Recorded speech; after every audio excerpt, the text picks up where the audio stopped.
Puji nama Tuhan. Shalom. Selamat pagi Bapak Ibu Saudara sekalian yang dikasihi Tuhan Yesus Kristus. Kita akan mulai ibadah kita pada pagi hari ini. Mari Bapak Ibu Saudara sekalian, kita bersama-sama persiapkan hati kita, pikiran kita tunduk kepada otoritas Tuhan saja. Mari kita saat teduh sejenak. Panggilan berbakti, Roma 12 ayat 1. Karena itu, saudara-saudara, demi kemurahan Allah, aku menasihatkan kamu, supaya kamu mempersembahkan tubuhmu sebagai persembahan yang hidup, yang kudus, dan yang berkenan kepada Allah. Itu adalah ibadahmu yang sejati. Mari kita berdoa. Terima kasih Bapa untuk kesempatan pada pagi hari ini. Kami ada sebagaimana kami ada untuk bersama-sama bersekutu Tuhan, menaikkan pujian syukur kami, menyembah-Mu Tuhan. Terlebih lagi Tuhan, sebentar kami akan mendengarkan kebenaran firman-Mu. Biarlah Roh Kudus-Mu Tuhan yang urapi setiap kami yang bergabung dalam ibadah ini, dimanapun kami berada. Terima kasih Bapa. Biarlah jalannya ibadah ini dari awal pertengahan hingga akhirnya hanya nama-Mu yang dipermuliakan. Terima kasih Bapa. Kami yakin dan percaya penyertaan-Mu senantiasa sempurna dalam hidup kami. Di dalam nama-Mu kami telah berdoa. Haleluya. Amin. Bapak Ibu Saudara sekalian, berkat dan kemurahan Tuhan setiap hari kita rasakan dalam hidup kita. Walaupun mungkin kondisi sekarang sangat sulit bagi kita masing-masing, tapi iman kita, Tuhan Yesus mengajarkan kita kalau kita senantiasa ada bersama Tuhan. Untuk itu saudara, dengan penuh semangat dan penuh sukacita, kita akan menaikkan pujian kepada Tuhan. Dia Raja.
Kita akan membacakan nats firman Tuhan pada hari ini yang tertulis dalam Amsal 4 ayat 1 sampai 7.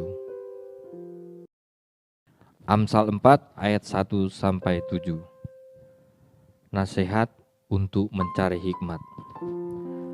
Dengarlah, hai anak-anak, didikan seorang ayah, dan perhatikanlah supaya engkau beroleh pengertian. Karena aku memberikan ilmu yang baik kepadamu. Janganlah meninggalkan petunjukku.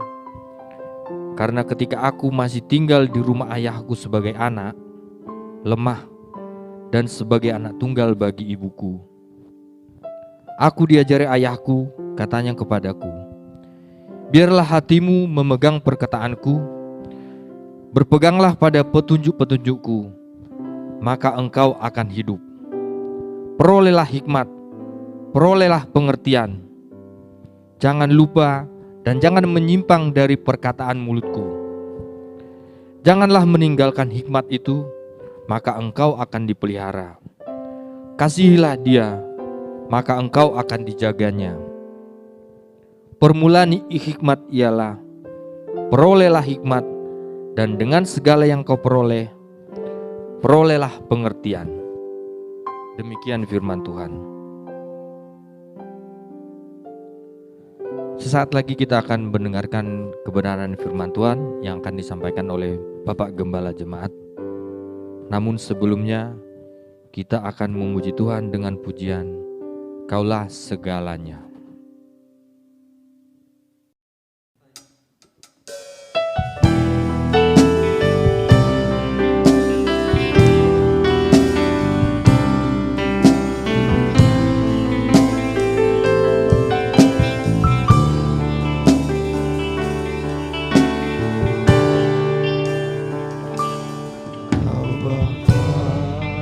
Yang mengasihiku, kuasa-Mu memulihkanku, hati yang baru Kau berikan, untukku dapat melihat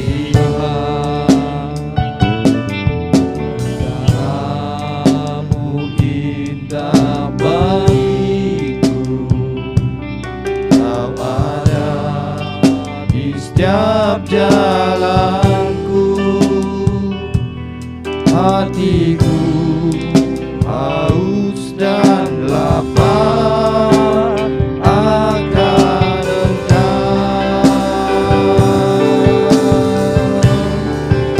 Kaulah segalanya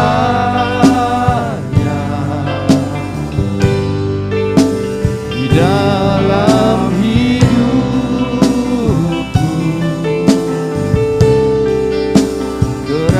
kerajaanmu,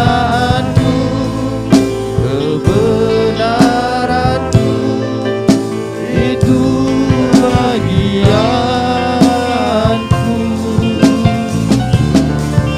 Kaulah yang kupandang selama hidupku,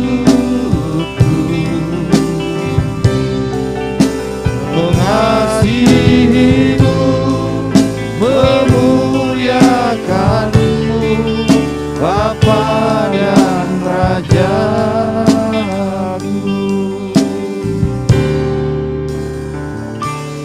Kau Bapa yang mengasihiku,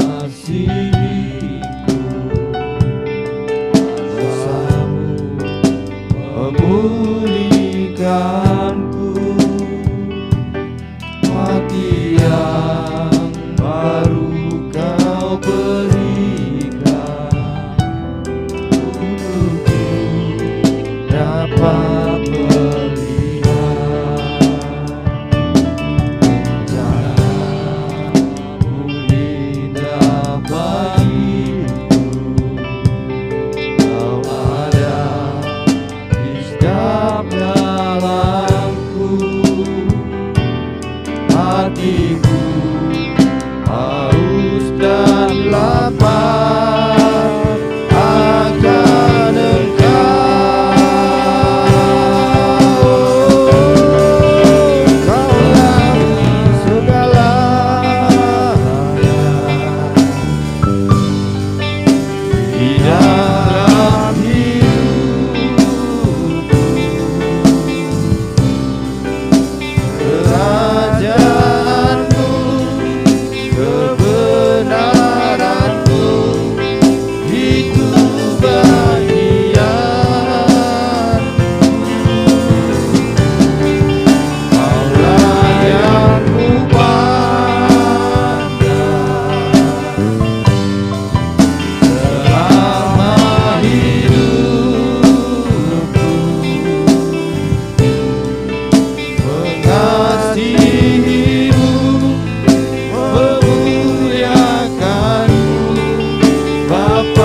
Kepada Bapak Gembala Jemaat, waktu dan tempat kami persilahkan. Bapak, Ibu, dan Saudara sekalian, Jemaat Gloria Kayen yang saya kasih dalam Tuhan Yesus Kristus, selamat pagi. Kiranya Tuhan memberkati dan hidup kita menjadi hidup yang bersukacita di dalam Tuhan. Pada pagi hari ini, mari kita bersatu hati, berdoa, memohon pertolongan Tuhan untuk mendengarkan penjelasan firman Tuhan. Bapa di surga, kami datang kepadamu, menaikkan pujian dan syukur kami atas anugerah keselamatan di dalam Tuhan Yesus Kristus. Kami memiliki kepastian akan hidup yang kekal bersama Engkau di surga. Sehingga hidup yang kami jalani di dunia ini, yang sementara ini, kami akan menggunakannya untuk menyenangkan hati Tuhan dan berguna bagi sesama kami. Bapa, saatnya kami akan mendengarkan penjelasan firman Tuhan. Kami mohon Engkau menambahkan hikmat kepada kami, sehingga dari setiap penjelasan firman Tuhan dapat kami mengerti dan kami dapat mempraktekannya. Kami mohon pimpinanmu, sehingga pemberitaan firman Tuhan ini menjadi makanan rohani yang memberkati kami semua. Di dalam nama Tuhan Yesus kami berdoa. Amin. Bapak, Ibu, dan Saudara sekalian, judul khotbah pada pagi hari ini, Jemaat yang Merdeka. Berdasarkan Kisah Para Rasul pasal 4 ayat 23 sampai 31. Demikian firman Tuhan. Sesudah dilepaskan, pergilah Petrus dan Yohanes kepada teman-teman mereka. Lalu mereka menceritakan segala sesuatu yang dikatakan imam-imam kepala dan tua-tua kepada mereka.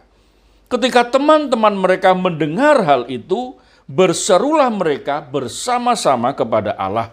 Katanya, "Ya Tuhan, Engkaulah yang menjadikan langit dan bumi, laut dan segala isinya. Dan oleh Roh Kudus, dengan perantaraan hamba-Mu Daud Bapa kami, Engkau telah berfirman, mengapa rusuh bangsa-bangsa, mengapa suku-suku bangsa mereka-reka perkara yang sia-sia. Raja-raja dunia bersiap-siap dan para pembesar berkumpul untuk melawan Tuhan yang diurapinya. Sebab sesungguhnya telah berkumpul di dalam kota ini Herodes dan Pontius Pilatus beserta bangsa-bangsa dan suku-suku bangsa Israel melawan Yesus, hamba-Mu yang kudus, yang Engkau urapi, untuk melaksanakan segala sesuatu yang telah Engkau tentukan dari semula oleh kuasa dan kehendak-Mu. Dan sekarang, ya Tuhan, lihatlah bagaimana mereka mengancam kami, dan berikanlah kepada hamba-hamba-Mu keberanian untuk memberitakan firman-Mu. Ulurkanlah tangan-Mu untuk menyembuhkan orang, dan adakanlah tanda-tanda dan mujizat-mujizat oleh nama Yesus, hamba-Mu yang kudus." Dan ketika mereka sedang berdoa, goyanglah tempat mereka berkumpul di situ, dan mereka semua penuh dengan Roh Kudus. Lalu mereka memberitakan firman Allah dengan berani. Bapak, Ibu, dan Saudara sekalian, khotbah pada pagi hari ini berkaitan dengan tema sepanjang bulan Agustus, yaitu menjadi jemaat yang merdeka. Kita dimerdekakan oleh Tuhan Yesus Kristus dari belenggu dosa. Hati kita berdosa, posisi kita berdosa. Dengan posisi dan hati yang berdosa, kita pasti akan dihukum di kekekalan. Tetapi syukur kepada Allah, di dalam Yesus Kristus Tuhan kita, kita beroleh pengampunan dosa melalui iman kepadanya, bertobat dan percaya Yesus Kristus. Pada pagi hari ini, pada saat saya dan saudara membaca Kisah Para Rasul pasal 4, satu pasal, kita dapat menyaksikan bagaimana Tuhan menuntun hambanya, yaitu Rasul Petrus dan Rasul Yohanes. Mereka memberitakan Injil, mereka mengajar firman Tuhan, mereka diberi karunia dan tanda untuk menyembuhkan orang yang sakit. Tetapi ada orang-orang yang tidak suka. Firman Tuhan mencatat bahwa pada saat mereka berada di bait Allah, imam-imam dan kepala pengawal bait Allah serta orang-orang Saduki memperkarakan pelayanan Yohanes dan Petrus. Dan akhirnya mereka dibawa kepada mahkamah agama untuk diadili. Jemaat yang dikasihi Tuhan, pelayanan yang kita kerjakan terkadang tidak berbuah manis. Pelayanan yang kita kerjakan terkadang menjadikan diri kita dalam masalah. Tetapi sebagai orang-orang yang mengasihi Tuhan, yang percaya bahwa tugas pelayanan yang kita terima adalah tugas pelayanan yang dari Tuhan, sehingga kita mengerjakan dengan segala resiko yang ada kita hadapi. Jemaat yang dikasihi Tuhan, menjadi jemaat yang merdeka, tepatnya orang-orang yang merdeka di dalam jemaat yang merdeka, ditambah lagi di dalam negara yang merdeka, itu menjadi ucapan syukur bagi gereja Tuhan. Mengapa kita adalah orang-orang merdeka? Yang jelas saya dan saudara sudah terbebas dari upah dosa, yaitu maut. Kita di dalam jemaat yang merdeka. Memang jemaat adalah kumpulan orang percaya. Itu artinya setiap orang yang ada di dalam jemaat adalah orang-orang yang sudah bertobat dan percaya Yesus. Sehingga dari kumpulan orang percaya itu menjadikan jemaat adalah tempat di mana orang yang merdeka untuk memuji, memuliakan Allah. Jemaat yang dikasihi Tuhan, pengalaman Rasul Petrus dan Rasul Yohanes dihadapkan kepada sidang pengadilan mahkamah agama. Bagaimana mereka bisa menjelaskan Injil Yesus Kristus. Bagaimana mereka bisa menyembuhkan orang yang sakit. Dan orang-orang yang sakit itu menyaksikan bagaimana Rasul Petrus dan Yohanes menyembuhkan mereka dan mereka bersuka cita. Tetapi ada persoalan, Bapak Ibu Saudara yang kasih Tuhan Yesus Kristus. Setelah mereka dilepaskan dari sidang pengadilan itu, yang menjadi menarik di sini adalah Rasul Petrus dan Yohanes pergi ke teman-teman mereka. Siapakah teman-teman mereka? Mereka adalah jemaat Tuhan yang ada di tiap-tiap rumah. Itulah sebabnya dari pernyataan yang disampaikan oleh jemaat setelah mereka mendengar apa yang diceritakan oleh Rasul Petrus dan Rasul Yohanes, mereka langsung mengutip apa yang pernah dikatakan di dalam kitab Perjanjian Lama di ayat yang ke-25. Dan oleh Roh Kudus dengan perantaraan hamba-Mu Daud, Bapa kami, Engkau telah berfirman, mengapa rusuh bangsa-bangsa, mengapa raja-raja bersiap-siap, mengapa para pembesar berkumpul untuk melawan Tuhan yang diurapi. Peristiwa itu sudah terjadi. Mereka mengungkapkan, mereka mengingat peristiwa itu, dan mereka menyampaikannya. Dan yang disampaikannya benar. Jemaat yang dikasihi Tuhan, ketika di luar sana semua orang dilanda ketakutan, kekecewaan, dan kebencian, maka di dalam jemaat dipenuhi oleh orang-orang yang bertumbuh dalam iman, pengharapan, dan kasih. Itulah sebabnya jemaat adalah kumpulan orang percaya, dan jemaat itu adalah jemaat yang merdeka. Tuhan Yesus pernah berfirman bahwa alam maut pun tidak akan pernah mengalahkan jemaatnya.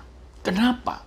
Karena kita sudah dilepaskan dari kerajaan maut kepada kerajaannya yang terang, supaya kita dapat membangun tubuh Kristus yang adalah jemaatnya, kumpulan orang percaya, tiang penopang dan dasar kebenaran untuk menyaksikan segala kebaikan dan kemurahan Allah.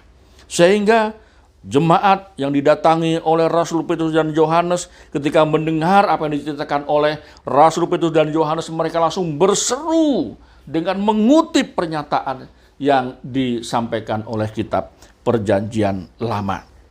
Di dalam Mazmur 2 ayat 1 dan 3. Dan mereka ingat firman Tuhan. Mereka langsung mengambil kesimpulan, memang tidak jadi soal.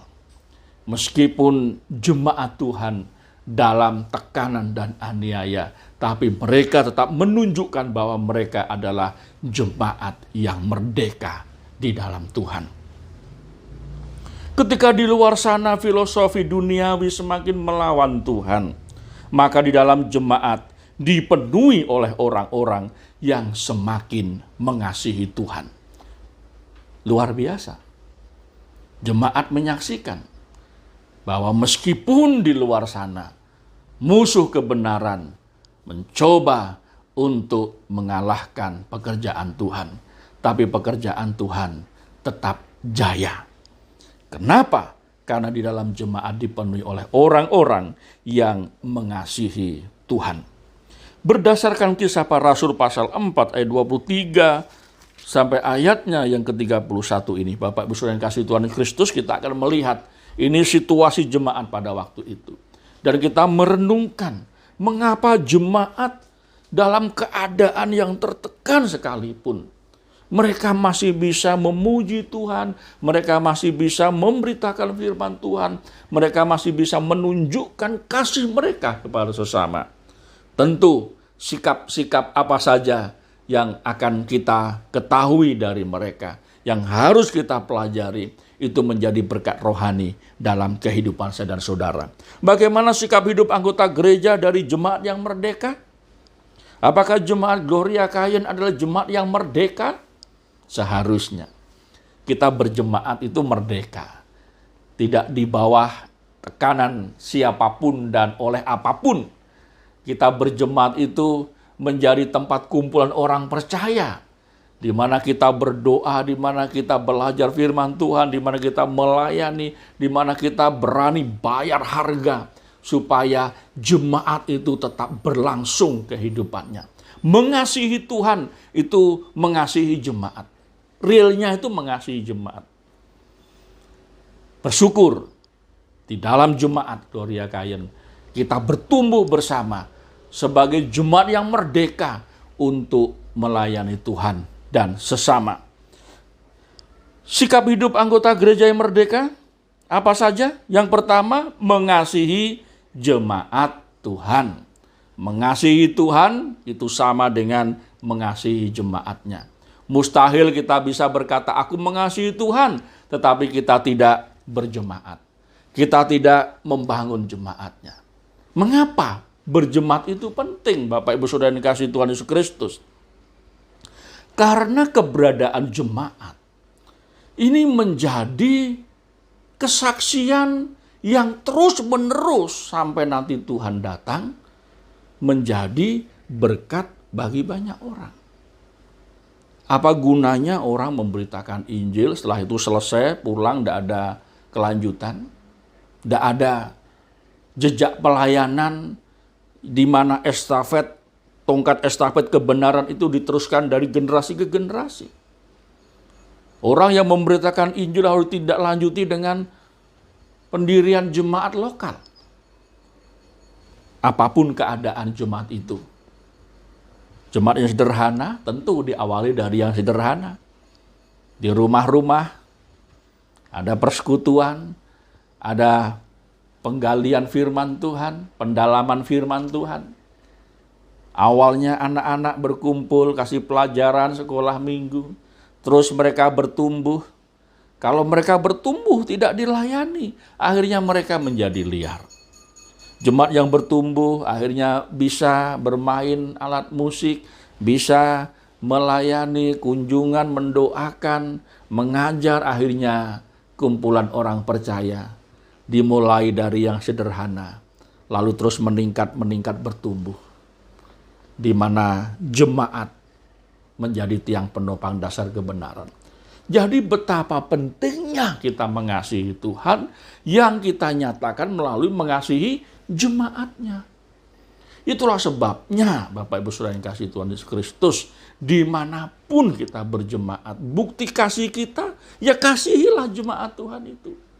Bagaimana kita mengupayakan kemajuannya, bagaimana kita mau bayar harga untuk pertumbuhannya, untuk kepemimpinan yang terus diupayakan terjadi pemuritan, ada pemimpin-pemimpin di dalam jemaat itu. Kalau tidak ada orang yang mengasihi Tuhan, mengasihi jemaatnya, maka jemaat itu akan tinggal kenangan saja. Itulah sebabnya, pada saat Rasul Petrus dan Yohanes setelah menghadapi persidangan itu, mereka datang ke teman-teman mereka yang adalah jemaat rumah di situ. Di ayat 23. Apa yang terjadi? Rasul Petrus dan Yohanes sudah mengenal mereka, dan disitulah tempat orang percaya berdoa. Kumpulan orang percaya yang mengasihi Tuhan. Jadi, kalau kita mau mencerminkan sebagai jemaat yang merdeka, kita harus mengasihi jemaatnya. Kita lihat di pasal yang keempat dari Kisah Para Rasul ini. Ini yang menjadi gambaran awal supaya kita tahu mengapa kok mereka dalam aniaya, dalam penindasan, mereka tetap menunjukkan sebagai jemaat Tuhan yang merdeka. Ayat 1. Ketika Petrus dan Yohanes sedang berbicara kepada orang banyak, mereka tiba-tiba didatangi imam-imam dan kepala pengawal bait Allah serta orang Saduki. Orang-orang itu sangat marah karena mereka mengajar orang banyak dan memberitakan bahwa dalam Yesus ada kebangkitan dari antara orang mati. Mereka ditangkap dan diserahkan ke dalam tahanan sampai keesokan harinya karena hari telah malam. Tetapi di antara orang yang mendengar ajaran itu banyak yang menjadi percaya sehingga jumlah mereka menjadi kira-kira 5.000 orang laki-laki. Jemaat yang dikasihi Tuhan. Betapa dampaknya sangat besar ketika orang-orang yang mengasihi Tuhan itu menunjukkan kasihnya kepada jemaat. Rasul Petrus, Rasul Yohanes dengan penuh antusias menunjukkan kasihnya kepada Tuhan Yesus Kristus. Dengan apa? Dengan mengasihi jemaatnya. Akhirnya mereka mengajar. Dengan penuh kuasa mereka mengajar. Akhirnya mereka melayani orang-orang yang dimuridkan tadi. Dan firman Tuhan mencatat mereka bertambah banyak. Jumlahnya kira-kira 5.000 orang laki-laki. Kalau ditambah satu keluarga ya bisa, kalau satu rumah ditambah istri dan 2 anak, bisa 20.000 orang. Jumlahnya sangat banyak. Mereka mengasihi Tuhan. Sehingga yang ada di pikiran mereka, yang ada di kerinduan mereka, bagaimana orang bisa percaya Tuhan dan akhirnya hidupnya diubahkan dan akhirnya jemaat terbentuk. Itu kasih kita kepada Tuhan. Yang kedua, berani memberitakan firman Tuhan. Jemaat yang dikasihi Tuhan di ayat 29 dan ayat 30 itu menjelaskan bagaimana orang-orang yang ada di jemaat rumah itu mereka menyaksikan bagaimana peristiwa yang sudah terjadi pada Yesus, mereka membayangkan kami juga mengalaminya. Kalau Tuhan sudah mengalami, kami mengalami, itu suatu kebahagiaan. Jemaat yang dikasihi Tuhan, di dalam aniaya sekalipun, orang-orang yang merdeka, jemaat yang merdeka, mereka beroleh keberanian untuk memberitakan Injil, mengkhotbahkan firman Tuhan dengan tegas, dengan penuh percaya diri bahwa oleh firman Tuhanlah orang mengerti kebenaran. Oleh firman Tuhanlah orang dikoreksi hidupnya, orang diperbaiki hidupnya, sehingga mereka menjadi orang Kristen yang lahir baru. Mereka menjadi orang-orang yang sudah dimerdekakan oleh Tuhan. Mereka orang-orang dengan manusia baru. Orang-orang yang hidupnya dipimpin oleh Roh Kudus. Bukankah ini suatu kebahagiaan kita sebagai jemaat? Yaitu jemaat dipenuhi dengan orang-orang yang berani memberitakan firman Tuhan. Jemaat yang dikasihi Tuhan, di ayat yang ke-8, 9, 10, 11, dan 12, dikatakan bahwa ketika Rasul Petrus dan Rasul Yohanes dihadapkan pada pengadilan mahkamah agama, Rasul Petrus dengan penuh percaya diri berkhotbah, memberitakan firman Tuhan. Maka jawab Petrus penuh dengan Roh Kudus, "Hai pemimpin-pemimpin umat dan tua-tua, jika kami sekarang harus diperiksa karena suatu kebajikan kepada seorang sakit dan harus menerangkan dengan kuasa manakah orang itu disembuhkan, maka ketahuilah oleh kamu sekalian dan oleh seluruh umat Israel bahwa dalam nama Yesus Kristus orang Nazaret yang telah kamu salibkan, tetapi yang telah dibangkitkan Allah dari antara orang mati, bahwa oleh karena Yesus itulah orang ini berdiri dengan sehat sekarang di depan kamu. Yesus adalah batu yang dibuang oleh tukang-tukang bangunan, yaitu kamu sendiri. Namun ia telah menjadi batu penjuru. Dan keselamatan tidak ada di dalam siapapun juga selain di dalam Dia. Sebab di bawah kolong langit ini tidak ada nama lain yang diberikan kepada manusia yang olehnya kita dapat diselamatkan. Kematian Yesus menanggung dosa seisi dunia dikumandangkan. Mari siapa yang mau diampuni dosanya, yang mau dosanya dihitung sebagai orang yang ditanggung, dibenarkan oleh Dia, datang kepada Dia. Tetapi kalau mau menanggung sendiri dosamu, silahkan. Kematiannya menyelesaikan dosa seluruh umat manusia. Kebangkitannya membuktikan bahwa Dia Allah yang hidup, yang tidak bisa dikalahkan oleh maut. Kepada Yesus yang hidup itulah kita mengamini dan mempercayai bahwa Dialah yang kita beritakan. Jemaat yang dikasihi Tuhan, ketika orang mengargumentasikan iman keyakinannya, mereka harus sampai pada puncak imannya, yaitu yang dia sembah itu siapa. Itulah sebabnya Rasul Petrus dengan percaya diri bahwa Yesus Kristus yang telah kamu salibkan, yang kamu anggap sebagai batu yang dibuang itu, Dia adalah juru selamat yang dijanjikan dalam perjanjian lama, yang bangkit dari antara orang mati. Sehingga keselamatan tidak ada di dalam siapapun juga selain di dalam Dia. Jemaat yang dikasihi Tuhan Yesus Kristus, pada saat saya dan saudara sakit, pada saat kita tidak berdaya, datang pada Yesus. Serahkan hidupmu pada Yesus.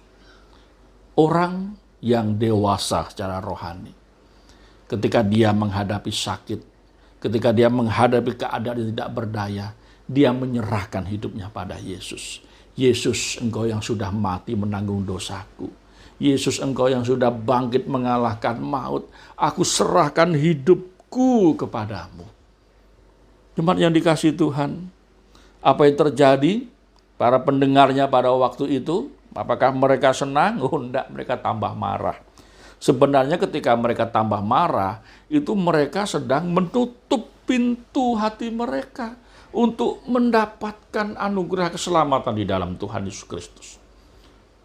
Bagi kita, jemaat yang merdeka, adalah jemaat yang semakin berdiri teguh atas firman-Nya, semakin meyakini keselamatan di dalam Tuhan Yesus Kristus, sehingga kita berani percaya diri dalam menjalani kehidupan ini.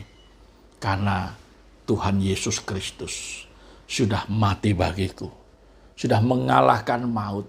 Sehingga hidupku yang seharusnya dalam penghukuman yang kekal sudah dimerdekakan. Sehingga kita menjalani hidup ini dengan penuh sukacita, ucapan syukur.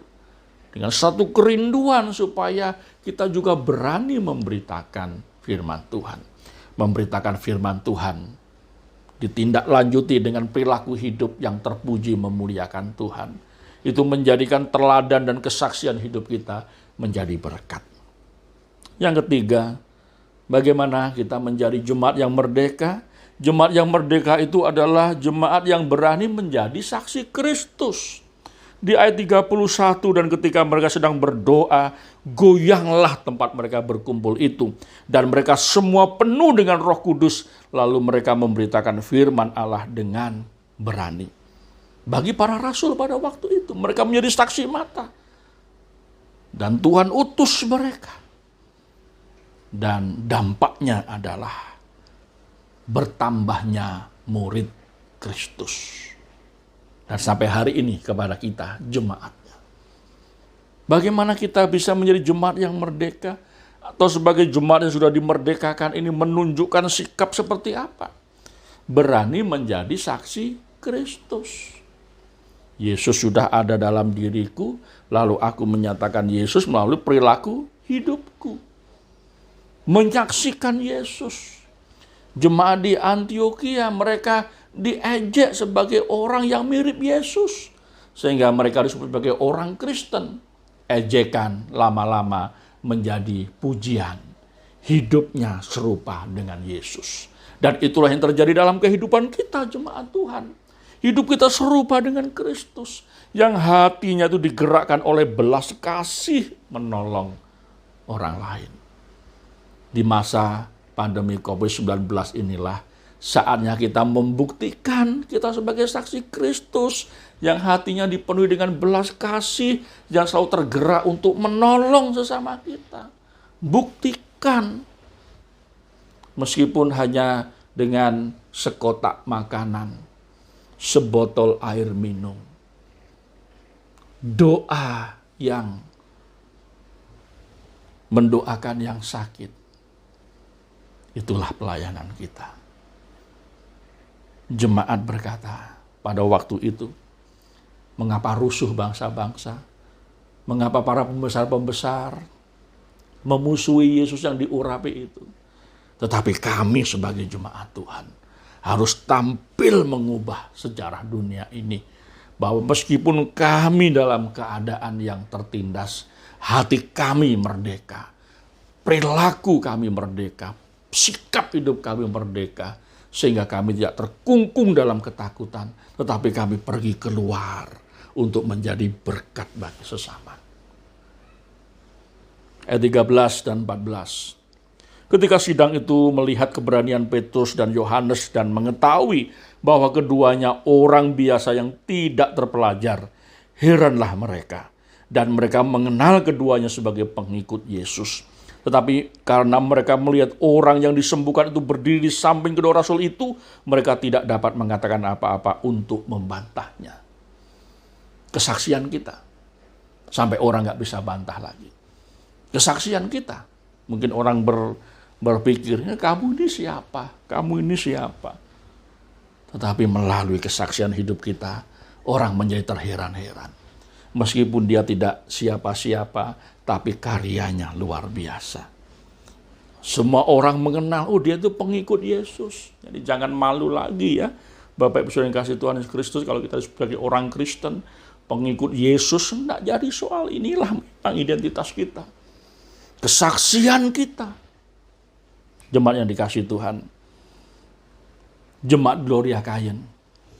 Maukah kita bertekad untuk mengasihi Tuhan dengan membayar harga untuk kemajuan gereja? Mengasihi Tuhan, mengasihi jemaatnya. Berani bayar harga agar gereja lokal itu dapat menanam gereja lagi, sehingga umat Tuhan semakin mengubah dunia dengan Injil Yesus Kristus. Mentaati firman Tuhan dengan mengkorbankannya dan melakukannya. Kadang orang mudah mengkhotbahkan. Kadang orang mudah juga melakukan.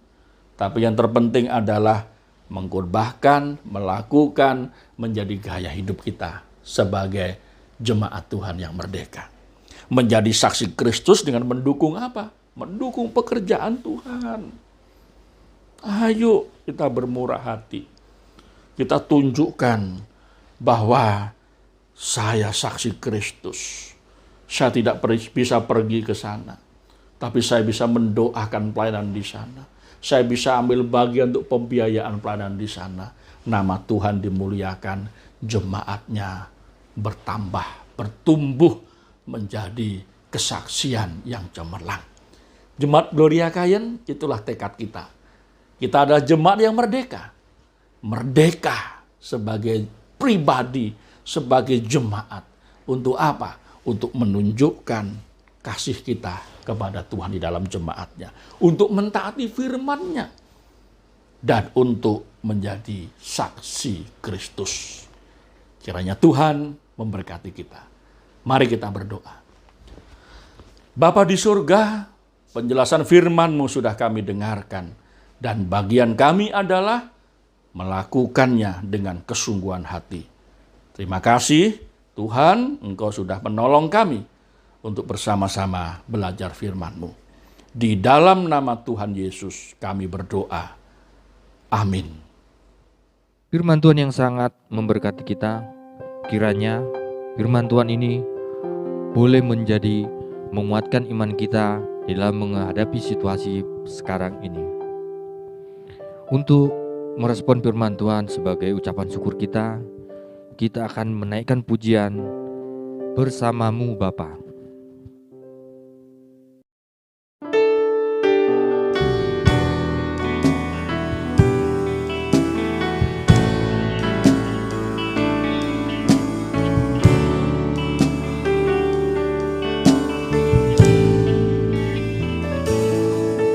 Engkau ada bersamaku di setiap musim hidupku. Tak pernah kau biarkan ku sendiri.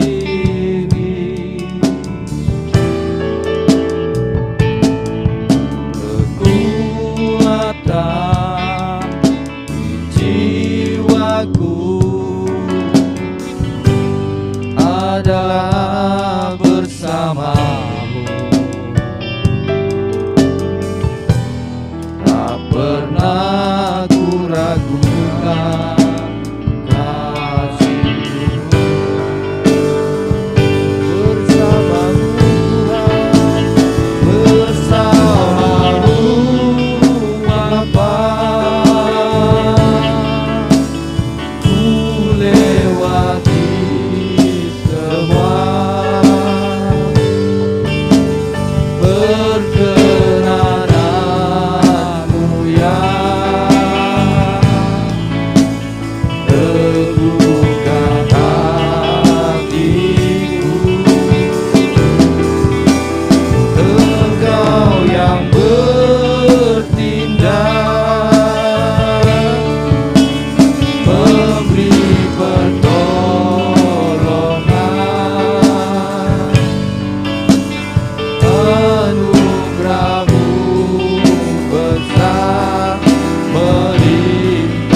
besar melimpah bagiku.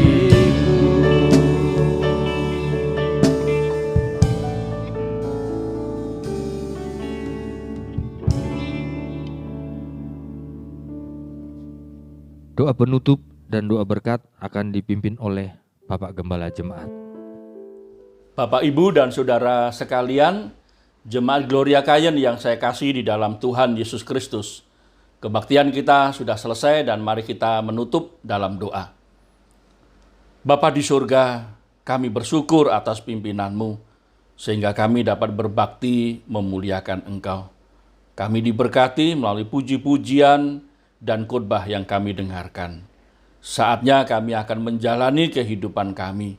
Kami mohon Engkau memimpin dan memberkati kami, supaya kehidupan yang kami jalani ini adalah hidup untuk menyenangkan hati Tuhan dan berguna bagi sesama. Saatnya kami akan menjalani kehidupan ini, kami memohon kiranya berkat yang bersumber dari Allah Bapa di sorga menyertai kami. Kasih karunia dari Tuhan Yesus Kristus memberkati kami, dan persekutuan di dalam Roh Kudus menuntun langkah hidup kami, sehingga hidup kami seturut firman Tuhan. Terpujilah nama-Mu Bapa. Doa dan penyerahan hidup ini kami alaskan di dalam nama Tuhan Yesus Kristus. Amin.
Jemaat yang dikasihi Tuhan, selamat hari Minggu. Tuhan kiranya menyertai dan memberkati kita. Salam Maranatha.